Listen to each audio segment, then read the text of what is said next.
For the ones that don't know me, I'm Nathalie. I usually guide in London. I'm on a holiday here in the United Arab Emirates, visiting my sister that has recently moved here. And so some of you might have been with me and our local guide, Ashfaq, the other night. So we are in a different part of town. We are in the marina. And you'll see those. I mean, those buildings are quite impressive. Thank you, Lisa. Dubai has really grown out of nowhere. Really, it's literally been built on sand on the desert, and those buildings, they have some very interesting foundations because you cannot actually, well, you cannot really build anything on sand, if you want it to be stable. So they couldn't have any standard foundations. They had to design a system of very long tubes, very long concrete pipes of 30 to 40 meters down into the sand to make sure those buildings were stable. And also, when they first built it, they had a little issue with sewage. The little sewage system that they had in Dubai was not good enough to cope with all those thousands and thousands of people moving in. And of course, because there's no taxes in this country, the public money is, the investments are not the same. So some of those buildings had to deal with their own sewage. Some of you might have seen videos. There was a video that went viral in 2009. It was poo trucks coming out of Dubai. Thousands, well, not thousands, but like dozens of poo trucks going out into the desert. They have now found a solution, and they are now building the most amazing sewage system in the world, or at least the most futuristic. But yeah, for a while, apparently, it has been interesting because they had to literally empty it themselves. So we've got, since 2002, foreigners can actually buy land or buildings in Dubai. So that's how it became some kind of a developer's paradise, really. And with some very wild architectures, and we'll see some of them today. Yeah, we've got some of those cruises here. They have a lot of cruises here because, you'll see we'll go along around the Palm. So Dubai has become a bit like the playground of the super rich, really. A lot of billionaires buying villas here, and if you want to keep attracting those super rich, well, they need to be able to buy villas with a seafront, with beautiful beaches right outside of their doors. So, eventually they run out of coastline in Dubai. All those villas were already built and sold. So they came up with the idea of building artificial islands. So you could then buy a villa or even buy those islands. You've got two palms. So the artificial islands are literally built in the shape of palm tree. We'll see one of them today. And you also have the world. The world, let me show you a Google map shot of the world. They have decided to build artificial islands in the shape of the world. I've just posted a photo. So this is Google Map.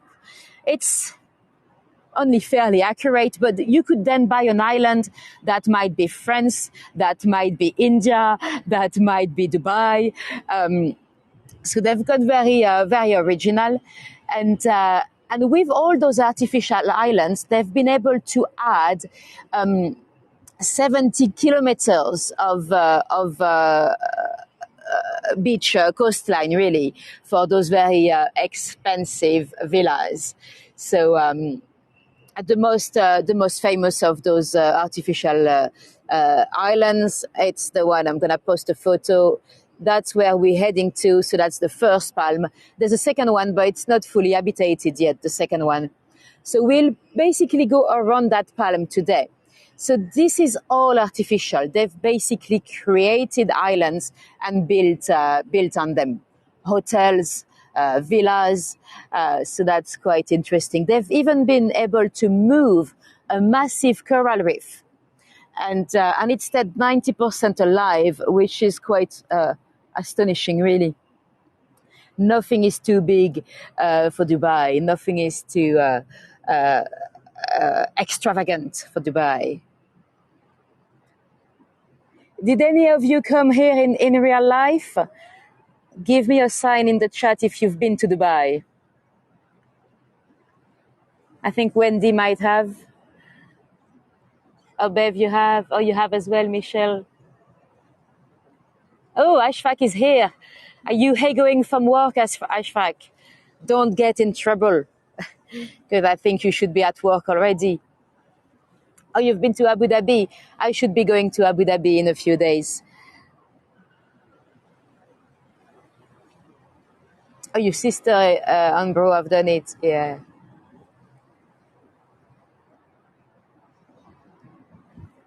Oh, you going from work as well? Hi, Storm.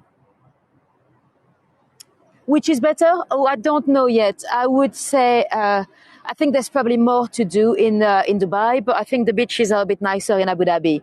So ask me again in a week. I'll let you know. All right. So we already have a little view on the Dubai Wheel from here. I think it's about the same height as the London Eye, really.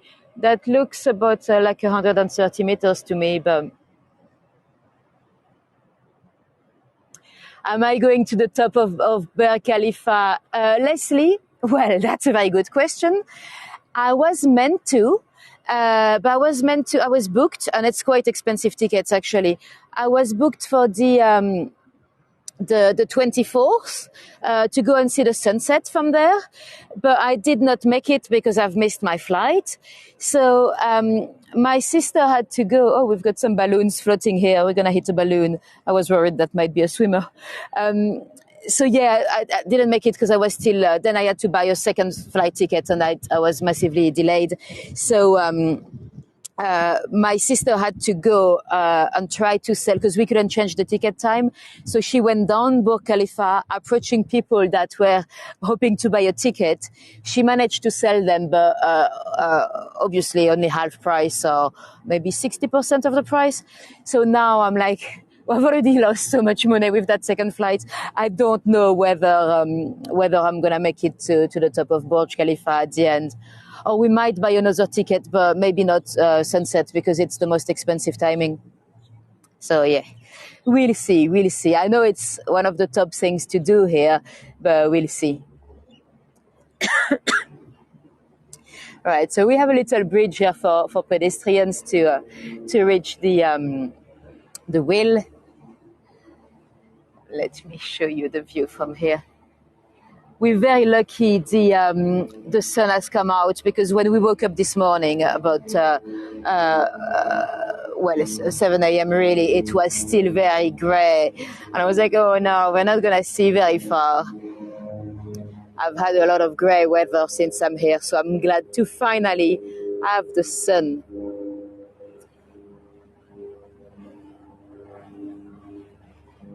Well, Emily, I have booked with one of those, those third company that, if it's two different companies, really, there's no guarantee. I have put on a claim with Wizz Air, but I have a feeling that they will say that it's because of, they don't have to pay you if it's because of the weather. And I especially asked the staff on the aircraft the reason for the 3 hours delay. They said it's because originally the aircraft was meant to land in Sofia in Bulgaria, and they couldn't land, so they had to go back to Luton. And I have been on a flight that couldn't land before. It's usually because of the wind. So I have a feeling that Wizz Air is going to claim that it's due to the weather, and in which case they don't have to pay for anything. Let me show you some great architecture behind us. There we go. So yeah, we'll see. I mean, I still need to file another complaint with trip.com, but I don't think I'll get anything really. Really, with I usually when I get a transfer, I try to have many hours in between at the airport, but I did not expect 3.5 hours delay really. No, it was an Emirates. I flew with the first one was Wizz Air. I mean, it is a crap company to be fair, and I knew that for before. And let me show you our drivers. They're here. And the second one was Fly Dubai, but Fly Dubai, it was not their fault. I think Fly Dubai is actually working with Emirates, their partners, but that was not their fault. Uh, yeah.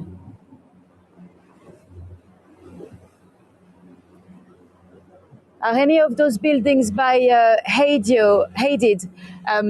I don't know. Is that the architect group, Ronilin? I'm not sure who's built it.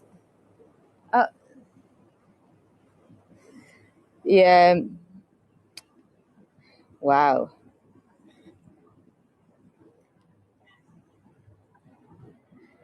So that's the wheel here.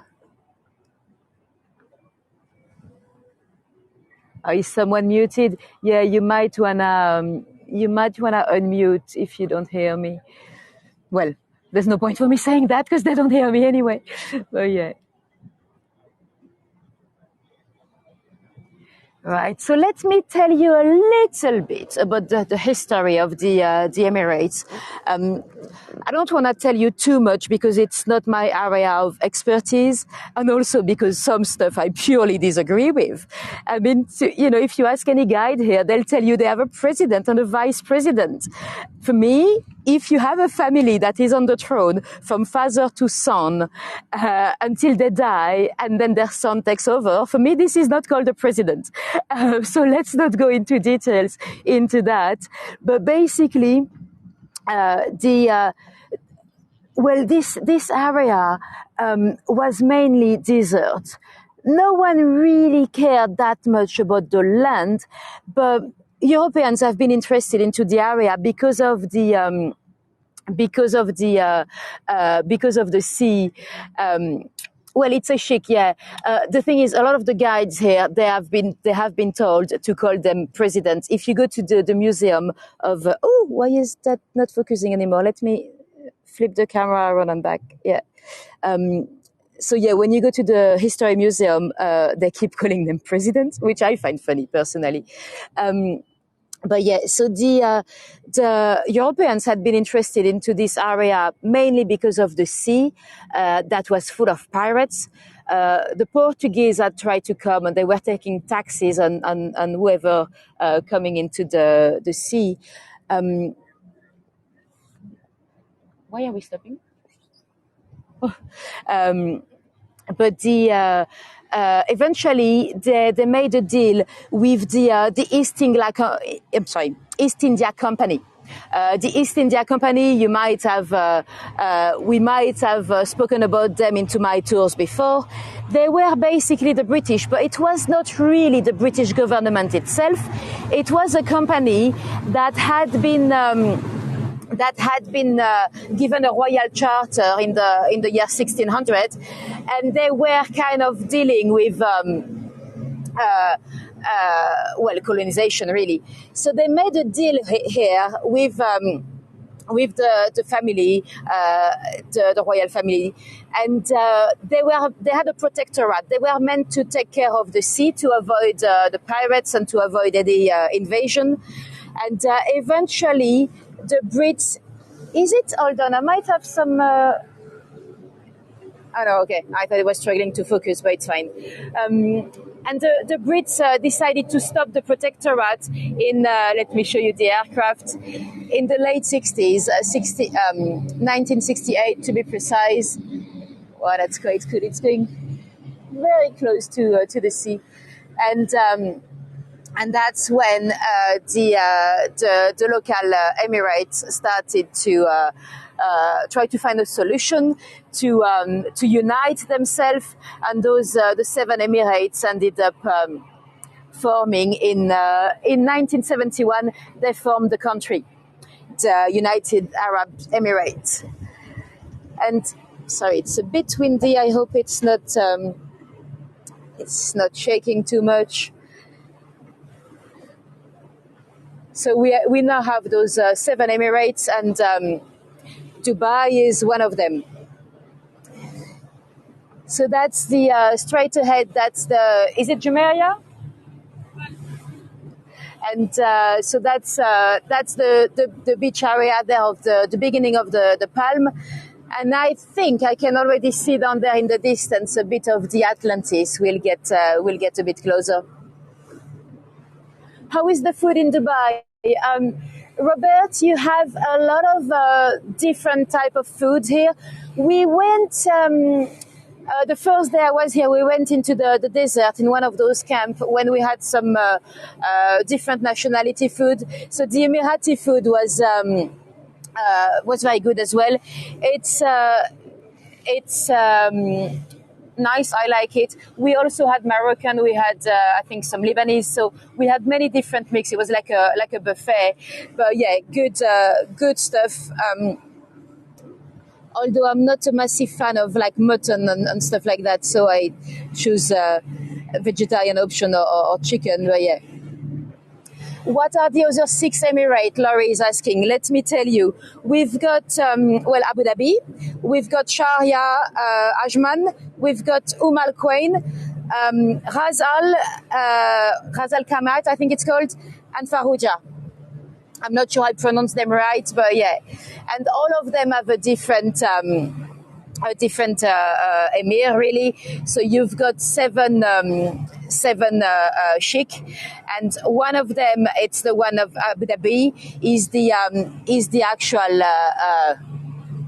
president, they like to say, and the vice president is the one from here. And I'm sorry, the wind is kind of shaking the gimbal a little bit.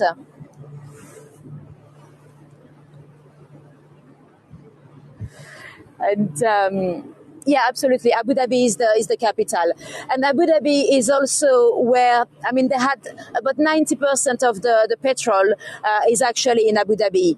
There's not that much petrol in Dubai, because what happened really, it's when they found the petrol in the 60s, and really that's the black gold that made Dubai what it is today. We have before petrol, really, the main industry here was actually, do you guys know what were the main industries? Any guesses? The main income of Dubai before petrol? There were two. Fishing, yeah, exactly, Sandy. And the second one, pearls. Yes, absolutely, Alison. They were.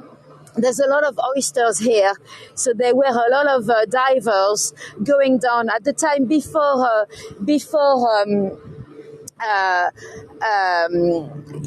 all those diving stuff. They would just go down, look for the oyster, bring them back on the boat. And the pearl industry was massive, especially in the 30s. Eventually, in the 60s, it kind of went down a little bit because of the Japanese, they started to cultivate those oysters, and they started to have pearls that were a little bit cheaper. But yeah, before that, pearls were a massive industry here. Right. Okay. This is a bit fast maybe for the gimbal. Is it okay? Is it not too shaky? Okay, good, because I see the wind is kind of triggering the gimbal, but as long as it's not too bad, we are good. Right, lovely. Now, Dubai is very safe. Very, very safe. Some people that will not be named, they do not lock their doors. Apparently, you don't need to lock your door here. I find it a bit odd, so I'm like, no, we're closing it.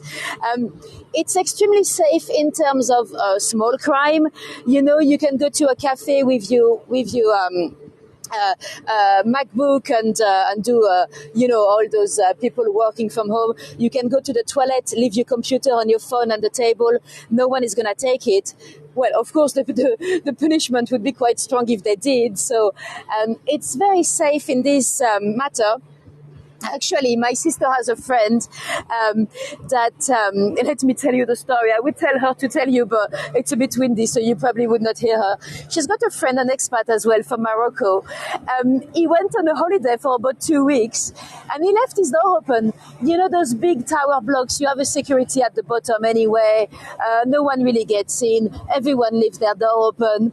And he comes back after a 2 weeks holiday back home, and he entered this flat, and there was a pizza box, empty pizza box on the table. Nothing had been moved. There were, nothing stolen, nothing broken. And he was like, what's the crap with the pizza box, And he wanted to find out. So eventually he went to see the security downstairs, and he explained the situation. He said, I was away, as you might know, I was away for 2 weeks, and I came back. There's nothing stolen, but there's a pizza box on my table. And the security said, okay, if you want, I can check the CCTV, but it's a bit long, 2 weeks of CCTV. And the guy was like, yeah, if you don't mind checking, because it's just very mysterious, We could always see a little bit of the Atlantis in the distance, but we'll see it a bit better soon. And eventually the security told him, well, okay, I'm going to have to tell you, it was me. I just went to watch Netflix. So it was the security itself that went to his flat with the pizza box, and he literally just forgot the box. So not much petty crime. Although it has become the playground of the super rich, and some of the super rich, some of them are criminals. We have one of the top UK drug lords that was hiding here for a while. Some of you might have heard of him. He would have been in the news a few years ago. His name was Robert Dawes. He was from Nottinghamshire, and tons of cocaine had been caught in Paris, but they didn't know at the time it was him. No, I don't usually get seasick. I did get a bit sick in the other day. We went into the desert, and that's a bit much. And we went dune bashing, which is really fun. But then I did not. Well, my stomach was not particularly happy, but in the sea, I'm usually okay. So yeah, Robert Dawes, the French police was all looking for him, the Spanish police as well. I'm going to move a bit down there to not get the phone too wet. There we go. And eventually he was hiding here in Dubai. And in Dubai, it has changed a bit, but they did not used to extradite people. They didn't really care if the European policies were looking for you or not. As long as you had money, you pretty much could stay. And eventually, he knew that he was going to get caught. They were closing down on him. So he knew that here in Dubai, if you write a check, they still use checks sometimes. If you write a check and you don't have the money, you go to jail. So he wrote a check on an account that he did not have the money to pay for it. And he had to go to jail here in Dubai for about 3 years. They could not extradite him because he had to finish its sentence in Dubai. And apparently he was treated like royalty in prison. Every week they would give him a different SIM card and stuff. Eventually, after the 3 years, they were able to send him to France. He's now jailed in Paris, I believe. And there's another massive criminal. Well, a massive scammer that might be hiding here in Dubai. Some of you might have heard of her. It is the biggest scam of the century. Her name is Dr. Roja. She's the lady that created OneCoin. She's known as the crypto queen, Dr. Roja Ignatova. I don't know if you've heard of that scam, but in the UK alone, we had 70,000 investors. Are the jail nice in Dubai? Robert, I cannot tell you for sure because I've not been to jail yet. But from what I've read or seen in some documentaries, it does look like, well, at least Robert was treated fairly well. Yes, it might depend on how much money you have. Yes, like everything. So Dr. Roja, she was originally from, Germany, Bulgarian German. She's out of Oxford University. She has a PhD, so she was really a doctor. And you might remember after the recession of 2008, suddenly came Bitcoin. So Bitcoin it's a real cryptocurrency. And people that invested in Bitcoin originally, they made a lot of money. Dr. Roja, in 2014, she created a cryptocurrency called OneCoin. We know now that it was a completely fake currency.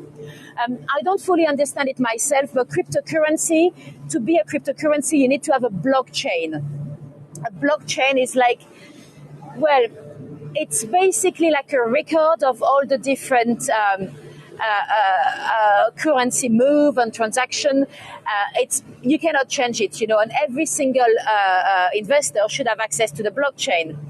It turned out that OneCoin never had a blockchain. She was literally making up the amount and the value. People believed they were millionaires where they were not. And she created a pyramid scheme where people would convince their loved ones to invest.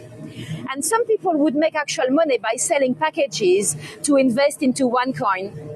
We are talking billions of investment. It could be up to 15 billions. So that's nuts. That's the biggest, according to the Times newspaper, it is the scam of the century. If you wanted to hear a bit more about Dr. Roja, there's a BBC journalist that has done a fascinating podcast about her. And they have some reason to believe that some people the highest people of society really might be covering for her. And she might be hiding here in Dubai. Because what a coincidence, when the FBI was closing up on her in October 2017, she suddenly went missing. That's why she's known as the missing crypto queen. And yes, exactly. Thank you, Ashfaq. The light is very bright, so I'm missing a few questions. So, Ashfaq, thank you very much. So, yeah, she went missing. She was. They were waiting for her in Lisbon for her. She used to do those massive one coin down, and. She did some, for example, she was going into Wembley with all the investors and she was treated like a star. She would, let me show you a photo of Roja.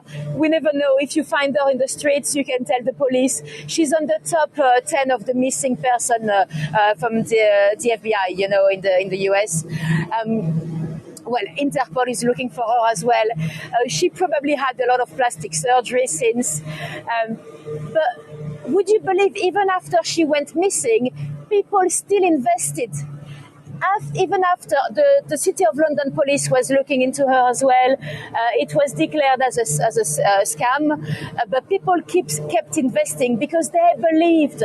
Everyone that did not believe into OneCoin, they were called haters, and they had all those WhatsApp groups with all the investors, and everyone that doubted the currency, they were called haters, and people actually believed they were millionaires, and it's really sad because people in the UK have sold their home. People in Uganda have sold their sheep or whatever livestock they might have. And some people are indebted to life now because of that lady. I don't know how she could look at herself in the mirror, to be fair. because it was a pyramid scheme, some people would actually make real money by selling those packages. And because of the pyramid system, you don't know who is a victim, who is a scammer. Because we have a lot of victims that have sold packages to their loved ones, and they are victims as well. They actually believed in the system. Anyway, she might be hiding here in Dubai somewhere. What happened is the business itself, OneCoin, was registered in Dubai. And while we're here, this is of course the famous Atlantis Hotel. So no, we're not going inside the Palm, Cathy and Paul. I don't think, I could be wrong, but I don't think any boat is allowed inside of the Palm unless you are a resident or you have some special agreement.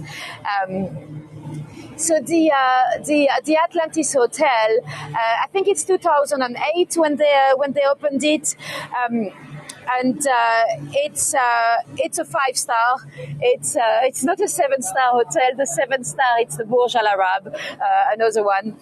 And the Dubai Mall, no, not on this one, Angela. This is downtown, not on this tour. They have, I think it's 1,548 rooms in the hotel. 2 of the rooms are actually underwater. So you could have a suite with a window. It's like an aquarium, and you can see some sea creatures. So that's quite impressive. Although when they built it, it was one of the most impressive. But now we have some very impressive hotels, and yes, they have a water park as well, which is not something I'll do because it's $100 to get into the water park if you're not a guest of the hotel. I think if you are a guest, it is included.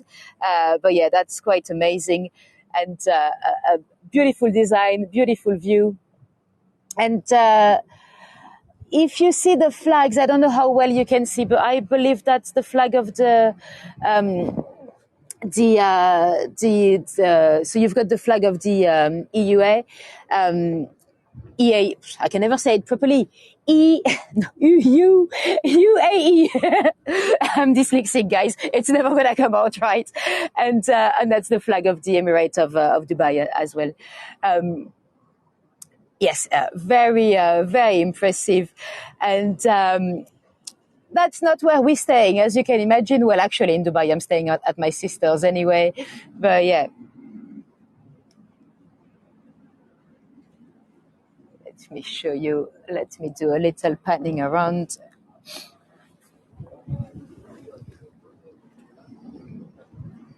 There we go.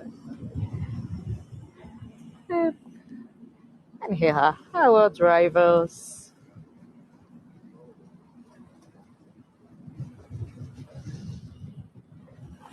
Let's meet up there. Yeah, one day. Any idea what is the price for a night? Oh, I think that they have a wild range of prices. I think you could actually stay there for... I think I've seen some for like $300 a night. It might not even be the cheapest. The most expensive, I don't actually know. If anyone is on Google, go and check the prices. The most expensive suite. Let us know in the chat. What type of work does my sister do? She's in consulting. We can go whenever you're ready. Yeah, thank you. And yes. There's a lot of,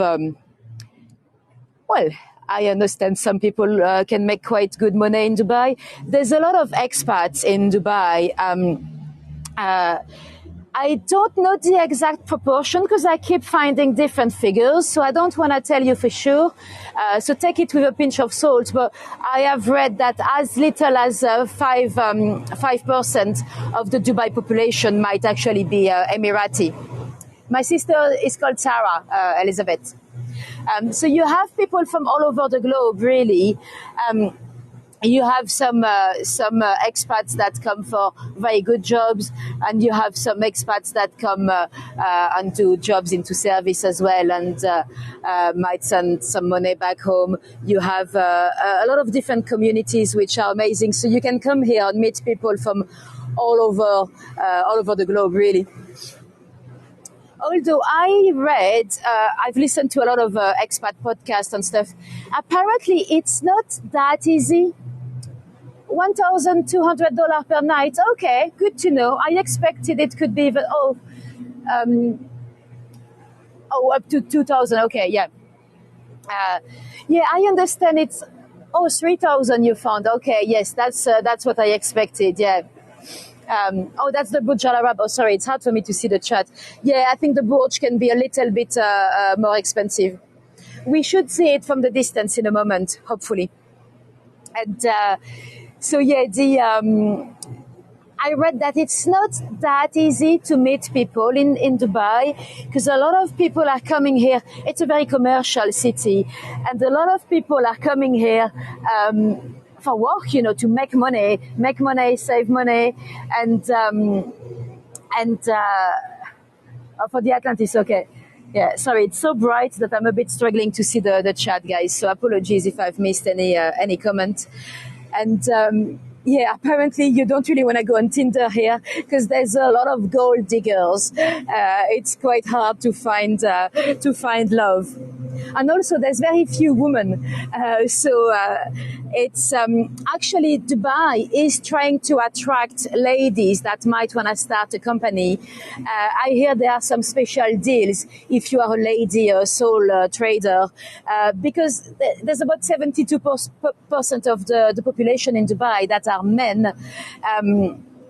So 15,000. Yes, that's probably a bit out of my price range, but yes, some of the suites are record breaking, really. Oh, I'm getting a bit of water. I hope it's still clear. If we get any water drops on the screen, guys, let me know, because I don't really see anything anymore. It's so bright. Right. And I didn't even tell you how they found out that Dr. Roja might be here. When she disappeared, our brother Constantine took over the company. He's not as sharp as Dr. Roja, and he posted a photo on his Instagram. It was actually tagged in Bulgaria, but they could see in the background some skyscrapers, a bit blurred, but they spotted one that looked a little bit like a bottle opener, really. And they had some specialists analyzing the image, and they not only found the exact location where the photo was taken, but they found the exact villa that was indeed bought by a guy called Sebastian, that was Roja's associate. 17 million, the villa. And the BBC journalist investigating was advised not to try to go there, because there might be some organized crime and guns and everything. But he did order a Krispy Kreme donut. So he put that address as the delivery, and he sent the delivery guy to deliver a donut.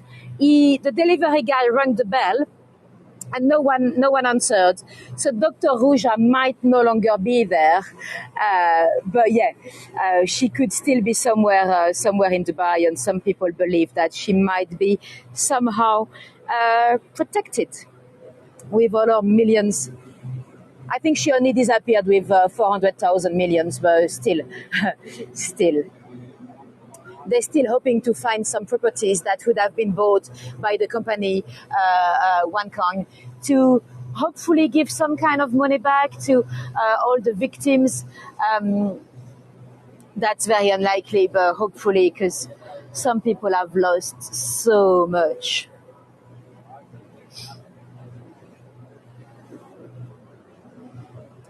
Okay. Yes, it looks. Yes, I can see what you mean. How is the game called? Where you knock off the blocks? How? No, not Tetris. Well, it looks like Tetris as well, but you know, with the blocks, and you remove a block, and then you don't want the building to fall. How? Kapla. Okay.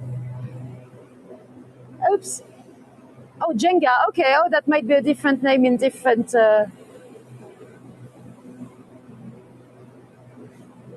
Yeah, I've not played that game for forever. Here.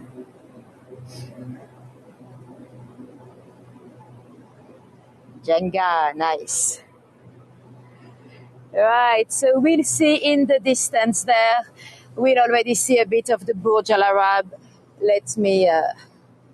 It's quite hard to frame because I don't see anything on the screen, but yeah, you can see it there in the distance already. So the Burj Al Arab is well, it's from 2004, and they call it a 7 stars hotel. It's got an helipad at the top, so you can arrive on with a helicopter if you wanted. As you might know, 7 stars hotel do not exist. Officially, it is only a 5 stars hotel. But yes, when you see the Dubai skyline, you always see the Burj Al Arab. Yes, there are more men than women, many more men, because the population is at least 80% expats anyway. A lot of them, somehow, women still believe that it's not a very nice country to be a lady. That's not true. I mean, I probably would not want to be an Emirati lady here, but to be an expat lady, you can do whatever you want, really. It's so they have more men, and also because there's a lot of men coming to work and sending money to their families back home. So that's something the government is trying to act on. So they are trying to make some schemes that are attractive for females to come over and start a business. Yeah.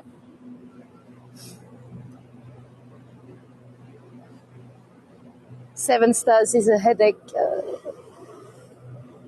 Yeah, it's not really. So what happened officially, it's not even them that called it a 7 stars. Officially, it is a journalist, a British journalist, that wrote this should be a 7 star hotel. The guy came on visit before they even opened.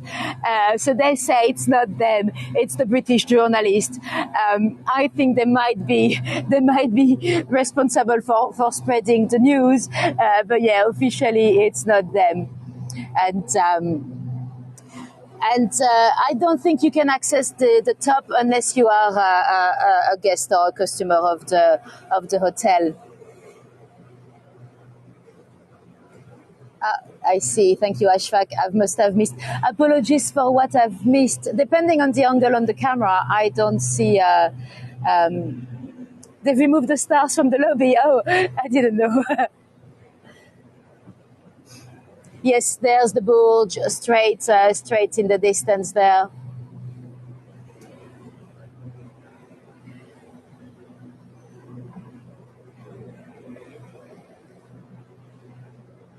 Yeah, I'd love to go up there. I'd love to go on the helipad all the way up, see what it's like.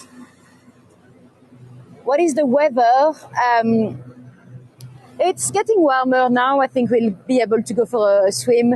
I'm very lucky because the rain was meant to come back at 10. It doesn't look like it's coming back. Well, lucky. It usually never rains in Dubai, but it has rained quite a lot since I'm here. And Dubai is not. It's not meant to deal with the rain quite well. So there's still a massive. Puddles or mini flooding on the road. They don't have a very good system of how do you call it, water evacuation system on the road, because it never rained that bad, so it can easily get flooded.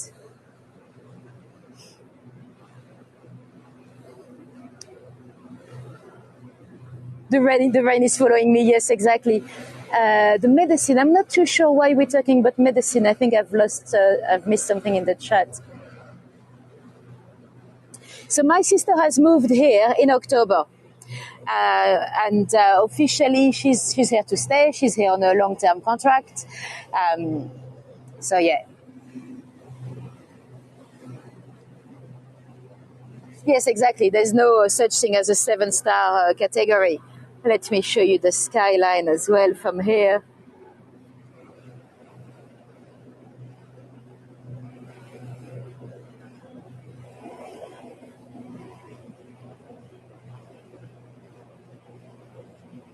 I think the slide is in the Atlantis. Do you mean in the water park, Neil? Or?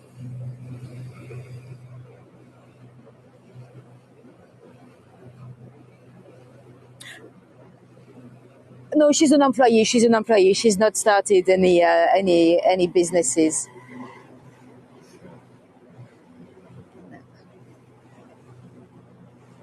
Oh, is there a slide on the upper floor? Oh, I don't know about the slide. Oh, that'll be amazing. You're going to have a fabulous dream. Well, that's what I like to hear.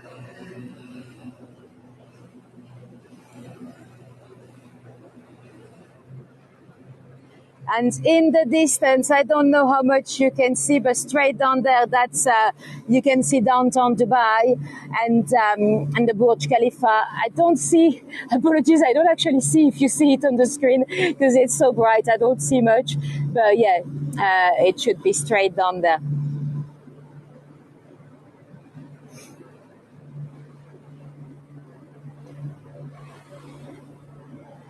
Right, let me show you the Burj Al Arab again.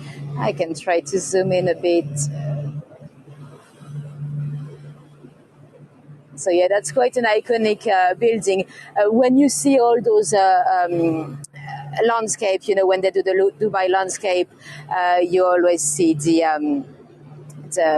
Burj Al Arab. Exactly, it's like the Eiffel Tower of Dubai, really. Yeah. I mean, if Dubai has been amazing in terms of. It's been the playground of many amazing architects, really, and the chick himself. He had his father, the last ruler.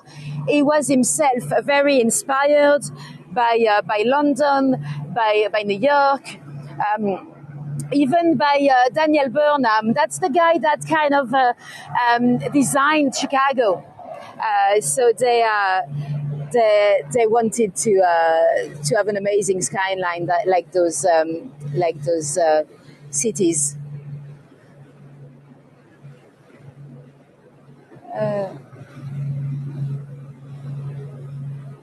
Where can you stay with fishes and sea animals? So that's in the Atlantis, the bedroom, the suite underwater. Oh, I think there's one in the Burj as well, but it's a fake one. You're not actually underwater. It's like an aquarium outside of your window in the Burj Al Arab. Where with the Atlantis, you are actually underwater. Welcome everyone that just joined. It's the last few minutes of the tour, I'm afraid. Did you not put an alarm? I just want to get a little bit closer from the Burj and okay. My sister has just connected and she says we can see quite well on the screen, so that's good because I don't see much on mine. So you can see downtown Dubai in the distance there.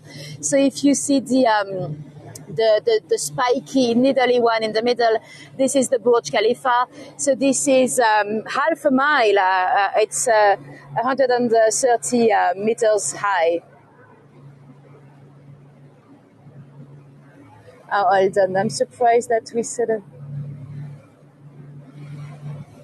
The water is so unpopulated. Yeah, I think it's still early. I think in the afternoon there might be many more cruises. I tried to do it fairly early morning, so it would still be a decent timing for people in the US. Well, then it's very early for people in the UK, but we cannot please everyone.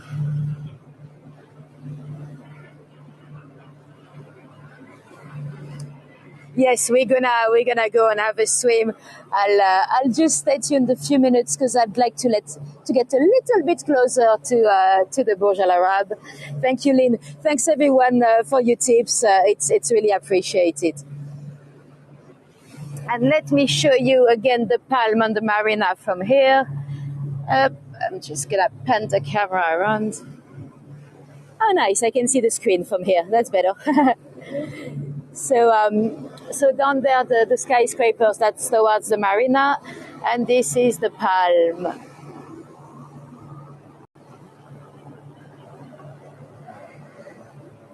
Oh yeah, for once, Evelyn, it's a good timing for Asia. That's good.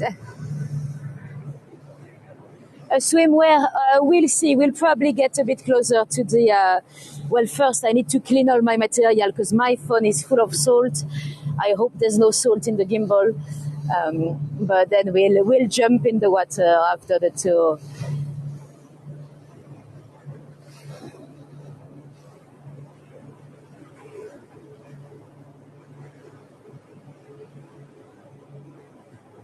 Oh, 10 p.m. in Seattle. Oh, that's nice.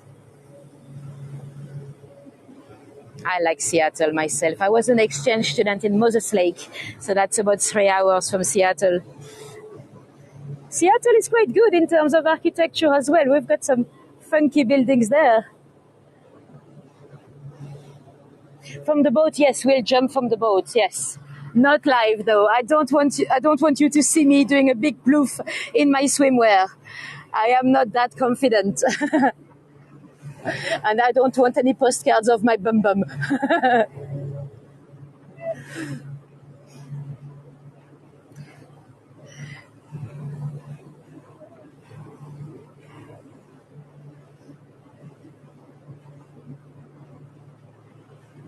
Right, it's gonna be the end of the tour, but I promised you some info from an expat. Do you guys have any questions for my sister about moving into Dubai?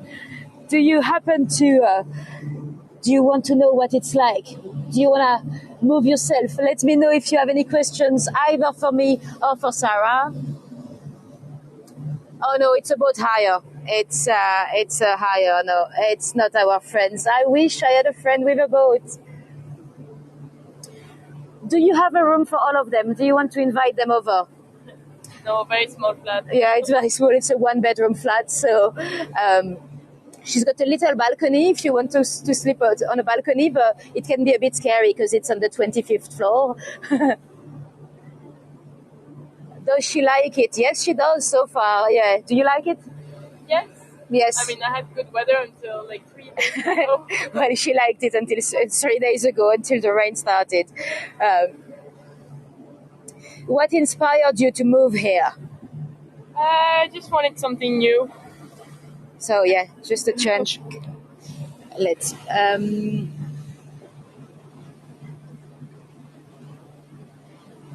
Strategic consulting, Neil. I'll say thank you for the captains for you guys after the tour because they can't really hear us well right now. I'm actually working for a local company. I mean, it's an American company, but with offices in Dubai. So not one specific project, just like I'm employed here. Cryptocurrencies? No, she's not the missing crypto queen. Well, if she was, I wouldn't tell you about her. All right, I don't see anything. Can you see the? Oh yes, I can check it. Cool. Let me give you a nice last view, and I don't even see what I'm framing, but I think it should be the Burj Al Arab. I should not complain. I wanted the sun back. I've got it. And at 7 a.m. this morning, it really did not look like. How expensive is the rent? Oh, it is very expensive. It's nearly, well, I wouldn't, not like London, but yeah, she's paying quite a lot. It's, it's probably quite similar to, is it similar to Paris in terms of rent? No, I would say it's more expensive, but it's also different kind of flat. Okay. It's something that you would not have in Paris. So you Okay. compare. So it's probably like between London and Paris, but it's more expensive, but it's a different type of flat because it's much newer and stuff. Well, pretty much everything is new here. The first skyscraper, by the way, I think it's 79. And in the 80s, really, the international press was heavily criticizing Dubai. They really, they did not believe this could happen and this could be that great. Those very same journalists would probably be quite impressed today to see what this little desert has become. Because, yeah, it is a very impressive city, and it's just beautiful, you know. So let me know if there's any questions because I don't see anything anymore. Right, let me show you downtown again from here and then we'll say bye-bye. Thank you very much for coming today, guys. Have a good day because I think some of you, it might have been very early, or a good night if you are about to go to bed in the other side of the pond. And let's flip this camera over again. Cool. Let's show our face again. Are we even on? I don't see anything. No, c'est bon. Right. Thank you guys for coming today. Have a good morning, a good evening, a good lunch, whatever time it is for you. If you don't follow me yet, you might want to click on this little follow button.